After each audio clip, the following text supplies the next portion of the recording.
My name is Cheryl Blanchard, and I'm the Regional Director with Alzheimer's Tennessee, and I'm excited to be sharing this information with you as part of the Mid-South ECHO project.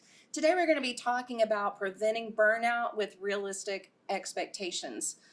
So you have a job in the senior care industry. Now what? What led you to this? Have you really thought about what made you join this industry? Why caregiving?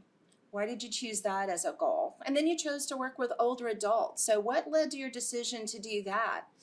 What kinds of training or preparation have you had? What other experience have you had to get you ready for this particular job? But most importantly, what do you expect? We often find that our expectations can set us up for burnout or even for failure if they're not realistic. And that's really what we're going to be talking about today. Are there any fears you have about working with senior adults in the senior care industry? And then what do you really hope to accomplish? What are your goals? What is it that would make for a fulfilling day or a successful career? So when we think about expectations, we think about the questions I just asked. What led you to go into a career in senior care? So maybe it's because you thought, wow, I just love older people. I love hanging out with them, and I'm just going to go love on some seniors, and it's going to be fantastic. Or what a lot of people tell me is that they always loved hanging out with their grandparents and thought, boy, it'd be great to hang out with other people like grandma and grandpa. It'll be fabulous. And those are great reasons to go into the senior care industry. But again, we want to talk about those expectations. Now, if you're like me, maybe at some point in your life, you thought you wanted to be a veterinarian, right? Because you get to play with animals all day and spend your day with dogs and cats and hamsters and birds. And your expectations might have been that they were going to be happy because you made them feel better, right? Well, I had the opportunity to spend the day with a vet when I was in high school, and my expectations were met with a huge dose of reality. And that is that dogs and cats bite and scratch and growl, and they're not very happy to come see the vet. Add to that all the cleanup that goes along with working as a vet, and I very quickly realized that what I thought it would be like and what it was really going to be like were not very well matched. And I decided for that reason not to go into veterinarian school. Now, we don't often have the opportunity to do that, but that's why we're going to talk today about how you can make sure that your expectations are aligning with the reality of working with people with dementia. Because even if you have worked with seniors for years in all kinds of other capacities, dementia changes everything. So all the experience you may have had, no matter if it was in a hospital or a assisted living community, all of that is going to be changed when someone is diagnosed with dementia. So let's talk about the reality of working with someone with dementia. We know one of the main hallmarks is there's going to be short-term memory loss, especially if they're diagnosed with Alzheimer's disease. So that means they might remember things from 30 or 40 years ago, not remember things that you said 5 or 10 minutes ago, or even an hour or a day ago. Then we also know that folks with dementia have difficulty with communication, and that can be due to a lot of factors. First of all, there's just an issue with understanding language and being able to express it. But also, we've got to remember there are changes in hearing. Are they even able to hear you? If they have hearing aids, are they wearing them, and are they turned up to an appropriate level? We also have changes in vision, so we want to pay attention to that. If we're trying to communicate with any kind of written material, is this person supposed to be wearing glasses? Do they have them on? Can they see our faces? Because we know that with communication, the majority of communication is really through facial expression and body language. The words are only a small part of it, but when you add the cognitive issues that a person with dementia has in understanding language, you've really got a very difficult setup for making sure that communication is going to be effective. We also know that there's a difficulty with following any instructions, and that's for a lot of reasons. We just talked about that they may not understand the words that you're saying or be able to process that information. But the other thing is, if you give an instruction and then walk away, then the forgetfulness sets in and that short-term memory loss. And within 30 minutes or so, they're distracted and may not even remember that you gave them an instruction. People with dementia are also slow moving, so we have to be a whole lot more patient. They're just not in a hurry to get anywhere a lot of the times, and as dementia progresses, they even have a little more difficulty walking at all. So they have sort of a shuffle in their gait, and we need to be aware that If we need to be somewhere in 10 minutes, we probably need to start getting that person ready 30 minutes before to give them enough time to actually get there. One thing that caregivers really struggle with is that the person with dementia will ask the same question over and over, and that can really wear on your nerves and get frustrating. But if you're aware of that and prepared for it, you can deal with that a little bit better. And one of the ways we prepare for that is just come up with about 7 or 8 different answers to the same question. Also putting things around schedules, calendars, sticky notes with what's going on during the day. All those kinds of things can be helpful as well. Also, not giving them information way before they need it. So if a appointment is at 4 o'clock in the afternoon, you probably don't want to tell them at 9 o'clock in the morning, because then they might ask all day long, when are we leaving, when are we leaving? So maybe give information only close to the time that it's actually needed. They can get angry with you about a lot of different things. Dementia is a very frustrating issue. So the anger comes from the inability to do things, the frustration that sets in, being told no all day, every day. So you may have a person with dementia get angry at you. And another thing that happens is that they will often have a little paranoia and may accuse you of doing things you didn't do. There are delusions, which are fixed false beliefs, and they may often believe that somebody has stolen from them, that somebody is trying to poison them with their food or medication. So being prepared and knowing that you might be accused of things that you would never do is a really important part of being prepared. So all of that to say that working with someone with dementia may not be at all like what you expected. Then you've got to think about, too, all the different hats that you're wearing. And I love this illustration with the hats. What a great way to represent all of the different jobs you do when you're in the senior care industry. But who all is going to have expectations of you? Maybe it's your supervisor. Maybe it's your department head. The company that you work for, whether it's a nursing home or a memory care community, they've got company standards you're to abide by. How about the person you're providing care to? They certainly are going to have expectations of you, and the families are going to have expectations of you. If you're working in a medical community, there are going to be doctors that have expectations of how you're providing care for that family. If you're with a place that has state guidelines and regulations, then they're going to have expectations.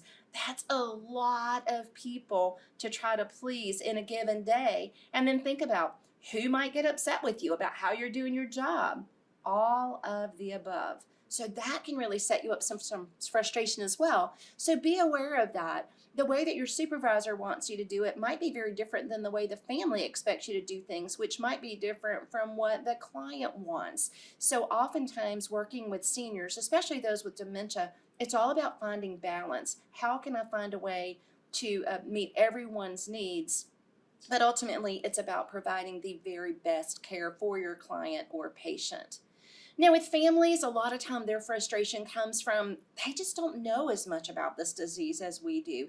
They may not understand dementia, Alzheimer's, FTD, or the differences.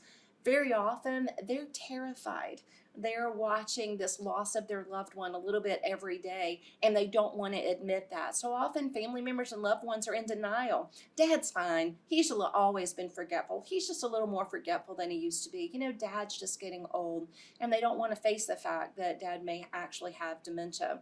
Sometimes they're really angry, and they get angry that this disease has hit their family, and they don't quite know how to deal with those emotions. It's often hard to acknowledge also that Dad, who had a PhD and was a chemist at some large corporation, can no longer do something as simple as dress himself or tie his shoes. So they have unrealistic expectations that Dad, he's a PhD chemist. What do you mean he can't dress himself? Well, they don't understand that dementia changes those things. They're often very overwhelmed and in need of answers and information, but sometimes they don't even know what questions they need to ask. They may be looking to you as the expert, but guess what? They also may not really like hearing what you have to say, and they also may not agree with your approach, especially when it comes to something like believing something that isn't true, a delusion. Often we may know as professionals it's okay to let that person believe that they're Princess Diana, but the family is very adamant that we can't let Mom believe that because it's not true. So oftentimes they're not going to agree with the approach.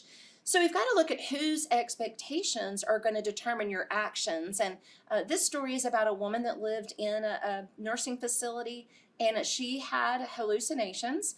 that Jesus would come and sit in her room, and they would have tea and have these conversations. And the family was very upset about this. So they went to the doctor and said, Mom's having these delusions and these hallucinations. You've got to do something about this.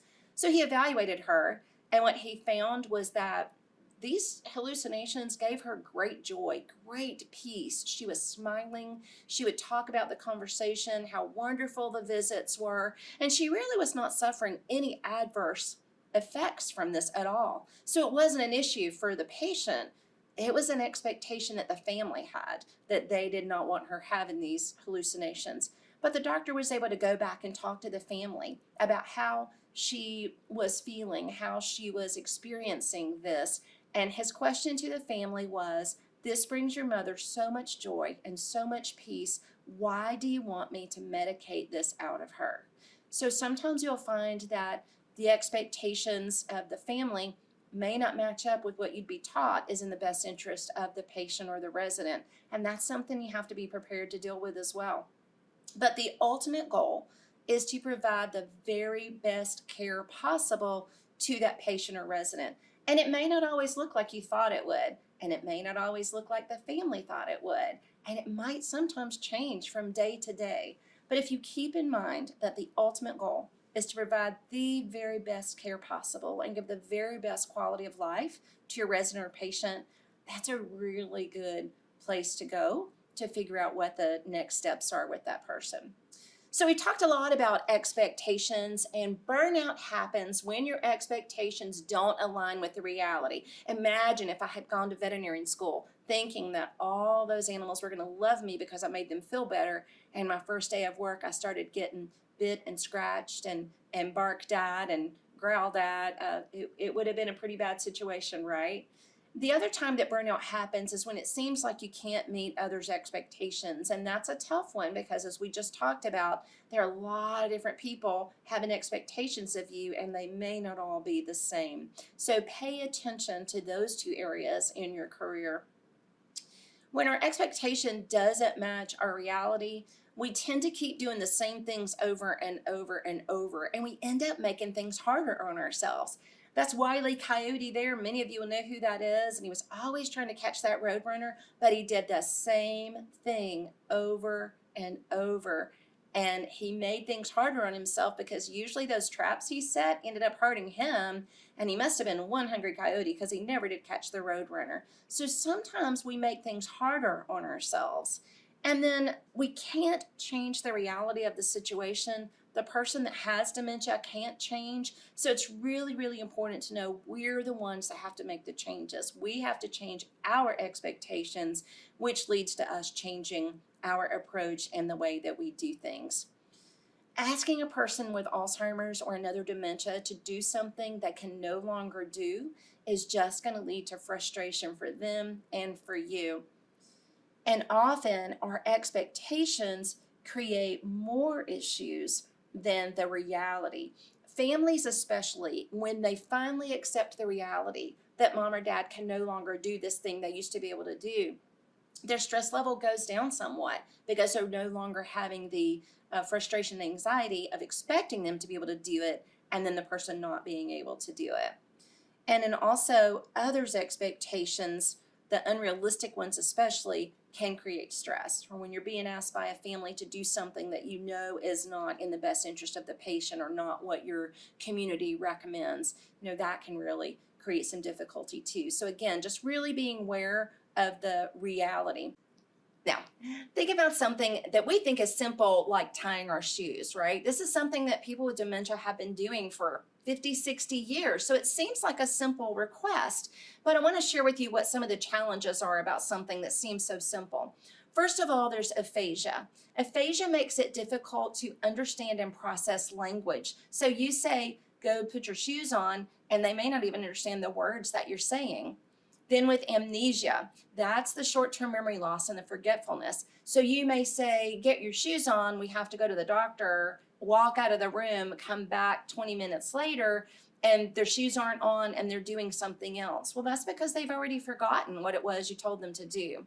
With agnosia, that's the difficulty of recognizing common objects. So you say, put your shoes on, and they may not even know what a shoe is or what they're supposed to do with it. And then apraxia is where the brain and the muscles have difficulty communicating. So for the fingers to have the skills to get the shoelaces and tie them and make a bow, sometimes that's what's going on, is that apraxia. So those are just some of the things to consider with somebody with Alzheimer's, trying to do something we consider simple. And the last one is really difficult because if you or I don't understand something, we can ask, I'm sorry, what was it you asked me to do? Or can you tell me that again? But because of anomia, they can't even find the words to ask you what it was you had asked them to do. This is a cognitive retrogenesis scale, and this really helps people understand when we're looking at what people with different stages of dementia can do. And this is from the Global Deterioration Scale. And it's not comparing the person with dementia to a child, but it's just showing us at what ages certain cognitive skills were developed. And so we're able to use this to look at in the early stages when they have mild cognitive impairment, their cognitive functioning is similar to the things that we were able to do when we were in our early 20s. And in the early stages, we're looking at the cognitive understanding of somebody that's maybe 9 or 10 years old. So it's important to ask questions that approach it from the cognitive retrogenesis model, because you're able to say, I know my dad's been driving 50 years, he's 70 years old, but if his cognitive function is about that of a 9 or 10-year-old, would I let my 9 or 10-year-old grandchild drive? And if the answer is no, it's a good guideline for what kinds of things you would let the person with Alzheimer's do. And you can look this up online. This is the Global Deterioration Scale that I mentioned. It also shows you the staging of Alzheimer's disease, and you can look at this as well and see what the person, what their skills are they're retaining, and what areas they might have a little bit of difficulty with their cognitive function. So I encourage you to take a look at that. What are some things that decrease burnout? Well, we talked about knowing the ultimate goal, and the ultimate goal may not be making everybody happy. It is giving that client or patient or resident the very best quality of life possible. Remembering that having those realistic expectations, not only of the job, but of the person, of ourselves, of our coworkers, of the community, the facility, the hospital we're working in. And remember that other people have different expectations than you do, or different expectations than the person that you're caring for. Always remember that everybody's expectations may not be met. And that's a really important one, because if you're going through your day and you think that you can make everybody happy, that's a fairly rare day in many places that we work, because everybody has their own agendas, own needs, and own expectations. So just remember, at the end of the day, if you met the ultimate goal of providing that person the very best care, then everybody else's needs or expectations may not be met, and you have to be okay with that at the end of the day. Then we also want you to make sure you're educated, and that's part of what this ECHO program is about. So get skills, get educated. There are always ways that you can learn more. Alzheimer's Tennessee has a lot of webinars and a lot of educational events. I encourage you to hop over there. And then ultimately, don't take things personally. If you know you've done your very best and it's the end of the day and everything didn't go perfectly, don't take it personally. If a resident is upset with you, if a family is upset with you and you know you've done what you were supposed to do, just try to acknowledge that everybody's dealing with a very difficult situation, and some things aren't going to go as planned. And always prepare for the unexpected. It's going to happen. Things that work with a resident today may not work with that same resident tomorrow, even if you do it exactly the same. So you want to expect the unexpected and be prepared for it. And that'll help you too, not to think that, well, this worked today, so it's going to work tomorrow, because you might walk in tomorrow and it doesn't work at all the same way. We also want to encourage you to ask for help. If you don't understand something, or if you see that another person you work with has an easier job getting a resident maybe to bathe, ask them, hey, what's your secret? What's the trick to that? Because you don't seem to have any difficulty in that area. And then also practice great self-care, and we're going to talk to that topic on the next session. Now, Alzheimer's Tennessee is a statewide agency. We have 6 regional offices across the state. And anytime you need more information, please give us a call, hop on our website. We're here to support the community and make sure that you have the tools and the skills that you need to be a great dementia caregiver. So please don't hesitate to reach out anytime you have a question or a need. Thank you.